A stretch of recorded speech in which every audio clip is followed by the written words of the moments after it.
We making moves. We making major moves. We making moves.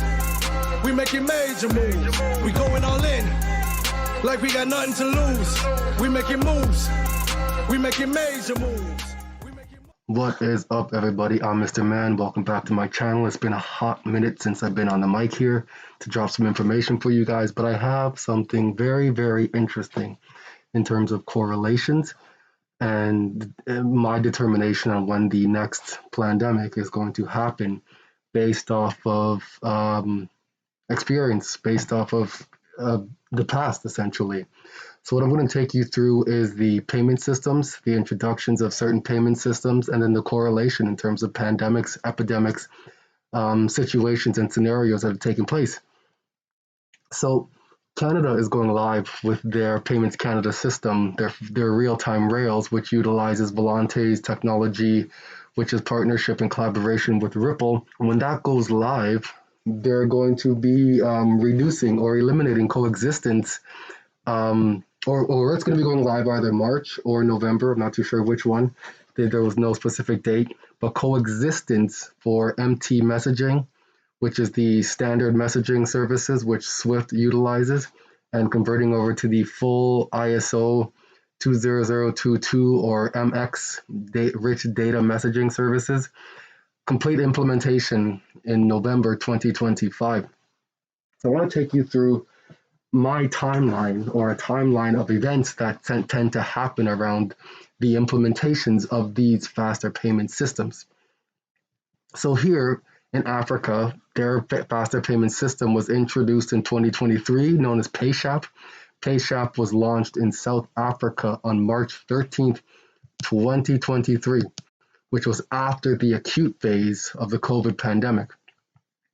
So the launch timing, PayShap was introduced when many countries, including South Africa, were transitioning out of a pandemic-related restrictions.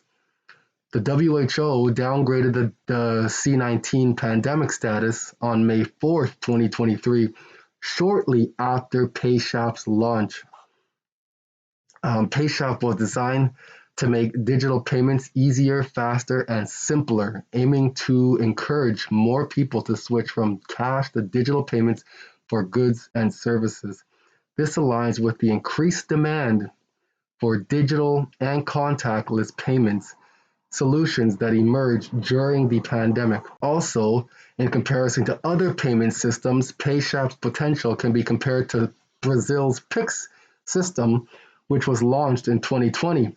Right, you got one at the end of the COVID period, and you got one at the beginning of the COVID period, which saw rapid adoption and significant impact on financial inclusion. However, it's important to note that the direct comparison may not be entirely accurate due to the differences in context and timings. It's the same. So here, and I asked which other faster payment systems had launched prior, during, or post-pandemic. This is where it gets interesting. So Korea launched in 2001 their faster payment system. Why is that interesting?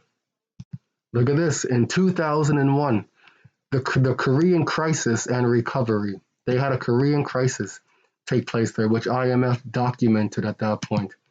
Then in India in 2016, UPI launched. I want to get here. India in 2016, the chikungunya fever is a major public health issue in India affecting billions. After 2010, the infection was in a decline until 2016, when a massive outbreak affected the country. So we have correlations already here. What else I did? We saw Brazil already. Brazil launched. So we see Australia, new payments platform was launched in 2018. That's awesome. What else do we have?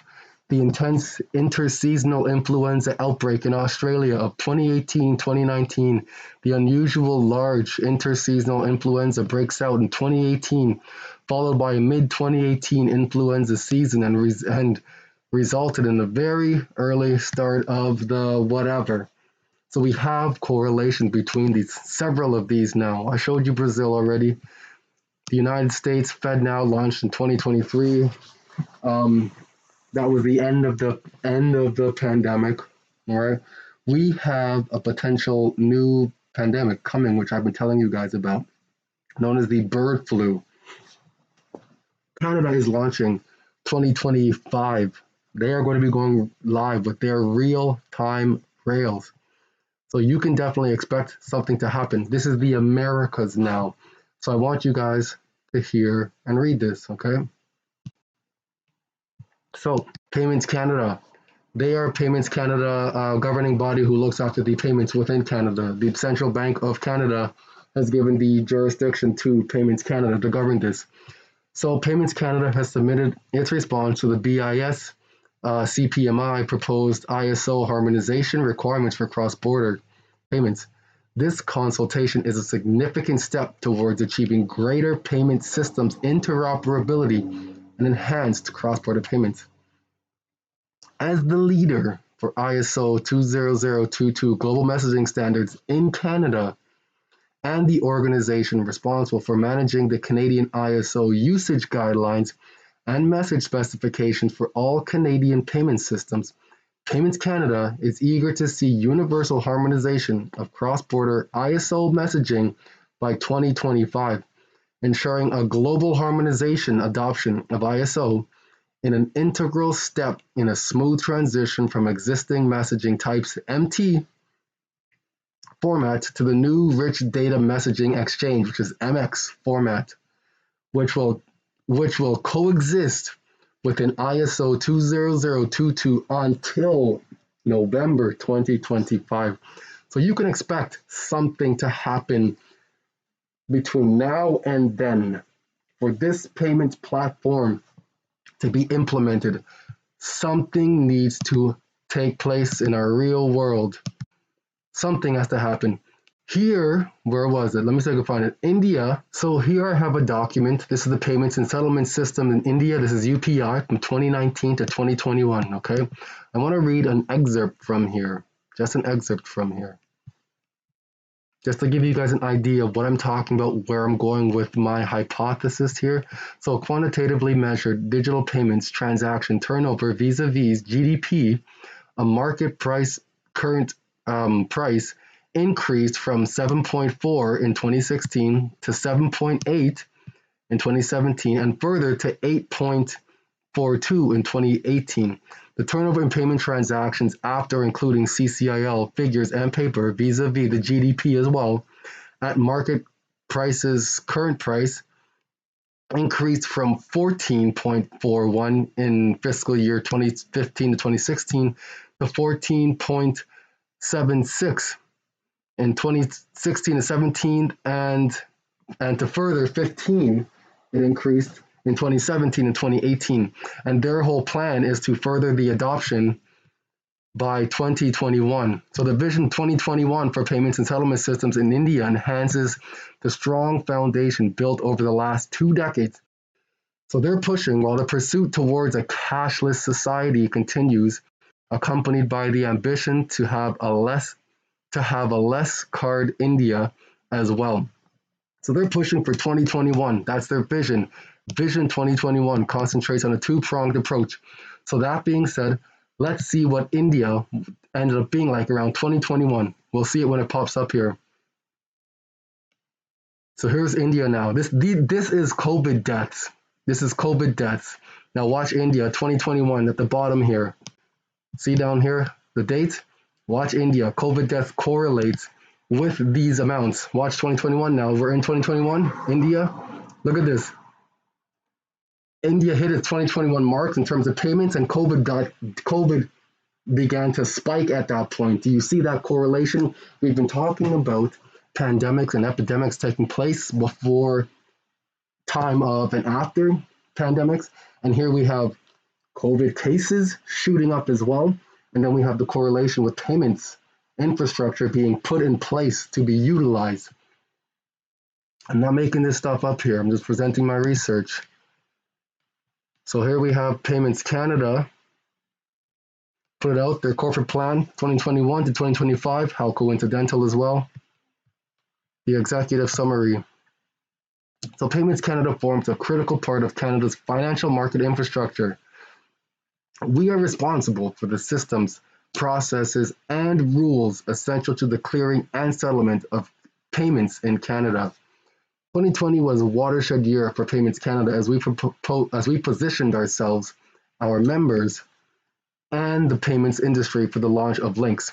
That's the software created by Volante, utilized in collaboration and conjunction with Ripple's technology via RippleNet. So here we are on Volante's website: VolPay cross-border payments, Swift GPI, Visa, bank to bank, B2B, Visa Direct, and more. Okay, so that's what we're talking about here. So just skipping ahead in the document here now. So throughout this corporate planning period, 2025 to 2021 to 2025, we will continue to remain focused on three long-term strategic objectives.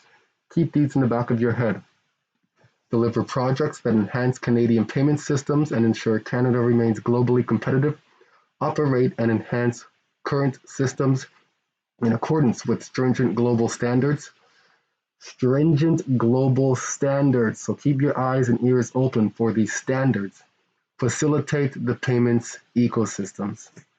The challenge confronting us during this planning period is the uncertainty that surrounds COVID-19 and the potential impacts on our businesses. We continue to focus on delivering the modernization program and remain on track to do so as planned. After we have delivered Lynx in 2021 and the real-time rails in 2022, we will enter the next stage of our evolution. This will involve ongoing continuous enhancements to Canada's payment systems and greater focus on our facilitating roles in the evolving Canadian payments landscape. I'm going to show you a couple of snippets from the Payments Canada Summit that have taken place in May. They're putting out videos slowly now. And I want you to hear this. Slower burns, to be honest, in I think Europe and with SEPA Instant and the UK with faster payments. Now that's not to say they have not become the instant payments has not become the default way of making payments. It just hasn't. And any indicators that help control that risk. In terms of timelines for when we'll see, the rise of international instant payments, I think it's going to take longer. Regulators within their domestic worlds can move much faster and with much clearer direction. But like I said, there's demand out there. It's happening anyway, and we can expect that. Now, the last thing to say here is just as an anticipation, if we, as an industry, we're able to control fraud in the domestic sphere to a greater extent, what do fraudsters do? They always go on to where do I go next, right? So when we launched faster payments in the UK, we saw that the industry as a whole moved very much to one-time passcodes, and then that was compromised by a man in the middle of attacks. And there's always the next frontier, right?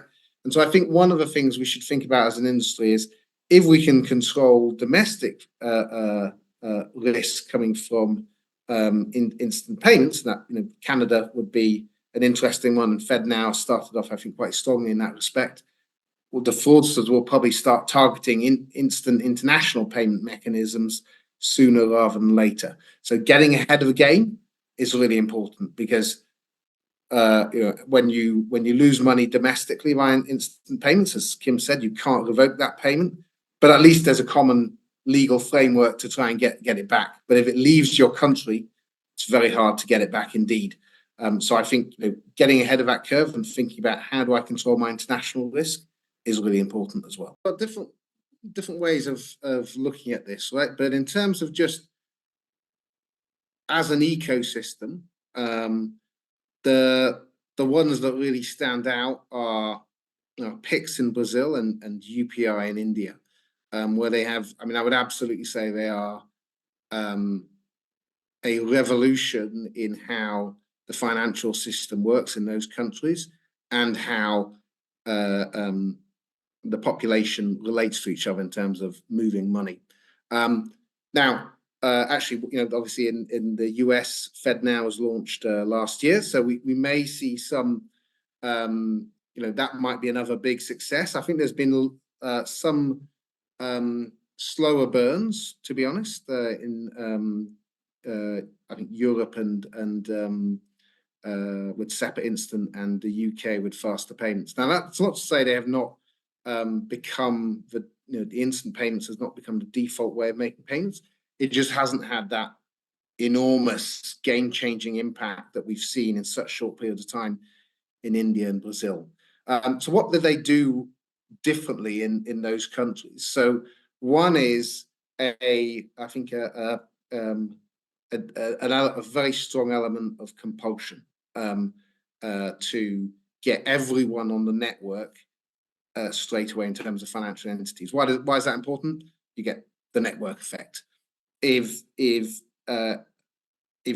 a voluntary process, typically that adoption curve is much slower, and that's because no one wants to go first as the sender, because there's no one to receive and give you the benefit back. And so that degree of compulsion just pushes that ecosystem much further.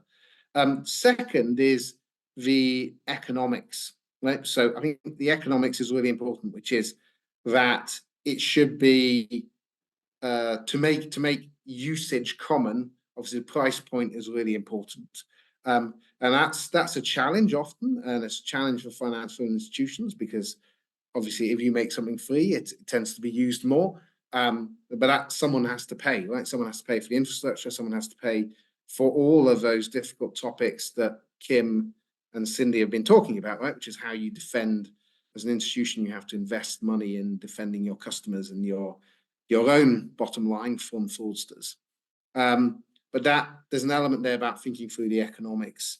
And then lastly, it's, I think, the use case. So if we're just thinking of it as a clearing network, then there's, like I said, there's diversion of traffic from other clearing systems to the instant one, and there's a growth in the digitization of cash transactions. But the one that really makes a big difference, I think, is that really changes the model is where you think about different use cases, like can you pay in a shop with instant payments? And we see that in Asia, right, where a lot of these QR codes, they tend to be walled gardens, but they've really, again, revolutionized the way people pay. So I think those are the key characteristics. And then lastly, I think there's in terms of that use case, and Cindy touched on this, when faster payments started in the UK, the limit was very low for the individual payments, incredibly low. And so obviously it's had its appeal to a certain type of customer, a certain type of use case, certain type of transaction. What really makes a difference, especially for company payments, is when you increase that limit. And now, many countries in the UK, I believe the limits is over £1 million for an individual transaction. And you see that around the world. And that increase in value, it's not that it drives the volume, it just drives the number of use cases. If you're a company paying your suppliers, it's unlikely you're going to be paying them only $1,000. You're going to be paying them $20,000, $30,000, $50,000. And so increasing the limit on the value is very important. But that in turn, going back to what Cindy and Kim were talking about, makes that challenge on the fraud incredibly big, which is how do you handle that risk? And I think, to make a new instant payment system work, that rapid transition to very high value caps is essential, but that means really thinking through how you stop the fraud, but stop the fraud in a way that does not compromise the customer experience, because that's the other barrier that we can sometimes see, is where you have to validate things 5 times as a consumer. It's actually quite a big barrier. So with that being said, listen to what the amount of, or the increase in terms of flows being capitalized on now in 2027 looks like in terms of electronic payments globally, how that looks. Adoption will increase while still providing that very safe, efficient, and fast way of moving a payment between individuals, organizations, and really just all businesses in the EU. That is so fascinating. And it's so interesting to hear about how small, not small, but how different components can really impact the complete success of an entire program. So I'm so interested to see how these, how the waiver and how these rules change impact the uptake of instant payments in the EU.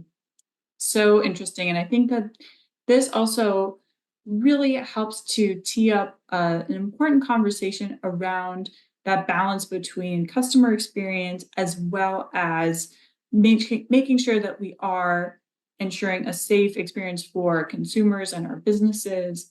So let's move forward and start talking more about protecting your customers and organizations as Canada works towards launching real-time rail. So Kim, we've talked quite a bit about successes associated with instant payments as well as the prospect of fraud. What should organizations be aware of or pay attention to from a fraud prevention standpoint? So, these questions actually go very well together because one of the biggest indicators of success is adoption.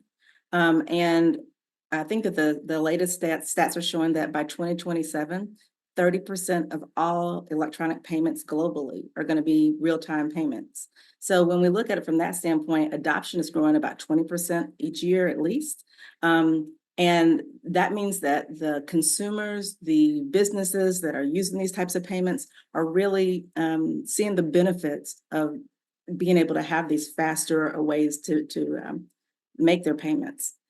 When we look at trying to increase adoption, you've got to address the friction concerns. There's not a lot of friction that can happen though in 10 seconds or less.